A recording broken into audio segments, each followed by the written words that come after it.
JS education पर मैं आपका स्वागत करता हूं। मैं जितेंद्र सिंह टुडे टॉप 10 लेकर आता हूं प्रतिदिन। आज के टॉप 10 देखते हैं जो जीके जीएस और करंट अफेयर से बने हैं। तो शुरू करते हैं। सबसे पहला क्वेश्चन होगा हमारा मीडिया और नेतृत्व की दुनिया से। प्रश्न number 1, press club of India की पहली महिला अध्यक्ष कौन बनी है? ऑप्शन नंबर ए होगा Meera Kumar, option number B Sangeeta Barua, option number C Barkha Dutt, option number D Anjana Om Kashyap. तो इसका जो राइट आंसर होगा वो होगा option number B Sangeeta Barua. Sangeeta Barua ने प्रेस क्लब ऑफ इंडिया की पहली महिला अध्यक्ष बनकर पत्रकारिता और मीडिया नेतृत्व में एक महत्वपूर्ण मील का पत्थर स्थापित किया है। अगला क्वेश्चन देख लेते हैं। क्वेश्चन नंबर 2 आपका है रक्षा के क्षेत्र से। इंडियन मिलिट्री एकेडमी आईएमए से स्नातक होने वाली पहली महिला अधिकारी कौन बनी है? तो option number A Sai Jadhav, option number B Avani Chaturvedi, option number C Bhavna Kant, option number D Mohana Singh. तो इसका जो सही आंसर होगा वो होगा option number A Sai Jadhav. इस साई जाधव ने आईएमए से पहली महिला स्नातक अधिकारी बनकर भारतीय सशस्त्र बलों में लैंगिक समानता की दिशा में एक ऐतिहासिक कदम उठाया है। अगला क्वेश्चन देख लेते हैं। क्वेश्चन नंबर 3 जो होने वाला है वो खेल जगत से है। जो नवंबर माह के लिए ICC player of the month का सम्मान किसे मिला है? यानी कि आईसीसी ने नवंबर माह में ICC player of the month किसे दिया है? Harmanpreet Kaur, option number B Smriti Mandhana, option number C Mithali Raj, option number D Shafali Verma. तो इसका जो सही आंसर होगा वो होगा आपका option number D Shafali Verma. Shafali Verma को उनके शानदार प्रदर्शन के लिए अंतर्राष्ट्रीय क्रिकेट परिषद आईसीसी द्वारा नवंबर माह के प्लेयर ऑफ द मंथ के रूप में सम्मानित किया गया है। अब क्वेश्चन नंबर 4 देखते हैं जो साहसिक कार्यों के लिए है। यहाँ पर अंटार्कटिका की सबसे ऊंची चोटी माउंटेन बिन्स पर चढ़ाई करने वाली पर्वतारोही कौन है? Option number A Bachendri Pal, option number B Kavita Chand, option number C Arunima Sinha, option number D Malavath Poorna. तो इसका जो सही आंसर होगा वो होगा कविता चंद। उत्तराखंड की पर्वतारोही कविता चंद ने अंटार्कटिका की सबसे ऊंची चोटी माउंटेन बिन्स पर सफलतापूर्वक चढ़ाई की है, जो साहस और कौशल का एक उत्कृष्ट उदाहरण है।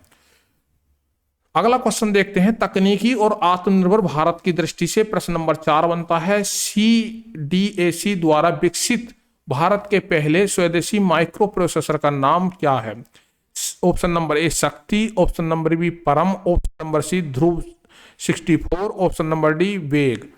तो इसका जो सही आंसर होगा वो होगा ऑप्शन नंबर सी ध्रुव 64। ध्रुव 64 भारत का पहला स्वदेशी 1.0 गीगावाट यानी 64 bit dual core micro processor है, जो तकनीकी में भारत को आत्मनिर्भरता की ओर दर्शाता है। अगला क्वेश्चन देखते हैं। क्वेश्चन नंबर 6 ये भी आपका जो है टेक्नोलॉजी से संबंधित है, यानी कि आर्टिफिशियली इंटेलिजेंस के क्षेत्र से लिया गया है। तो आर्टिफिशियली इंटेलिजेंट यानी कि एआई की वैश्विक दौड़ में भारत किस स्थान पर पहुंच गया है? ऑप्शन नंबर ए है आपका 10, शीर्ष 5, और ऑप्शन नंबर सी है शीर्ष 3, और ऑप्शन नंबर डी है शीर्ष 2। तो भारत का कौन सा स्थान है ये देखते हैं। इसका सही जो आंसर होगा ऑप्शन नंबर सी होगा शीर्ष 3, यानी कि टॉप 3 में भारत आ गया। भारत एआई अनुसंधान विकास और प्रतिभा में एक प्रमुख शक्ति बनकर उभर रहा है और वैश्विक स्तर पर शीर्ष 3 देशों में शामिल हो गया है।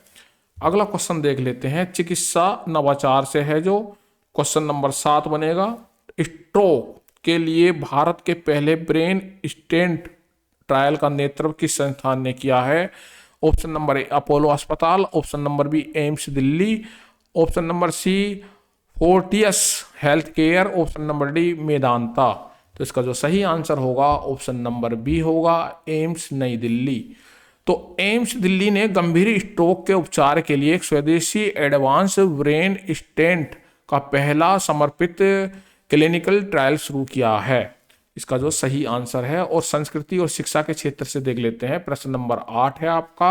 भारत का पहला योग और आयुर्वेदिक क्लस्टर सेंटर कौन सा विश्वविद्यालय बना है? तो बनारस हिंदू विश्वविद्यालय, ऑप्शन नंबर बी नालंदा विश्वविद्यालय, ऑप्शन नंबर सी पतंजलि विश्वविद्यालय, option number D Shri Shri विश्वविद्यालय।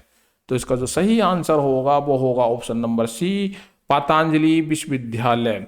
ज्ञान भारत मिशन के तहत पतंजलि विश्वविद्यालय को भारत के पहले योग और आयुर्वेदिक आधारित क्लस्टर सेंटर के रूप में नामित किया गया है। अब आर्थिक विकास की दृष्टि से क्वेश्चन नंबर 9 देख लेते हैं।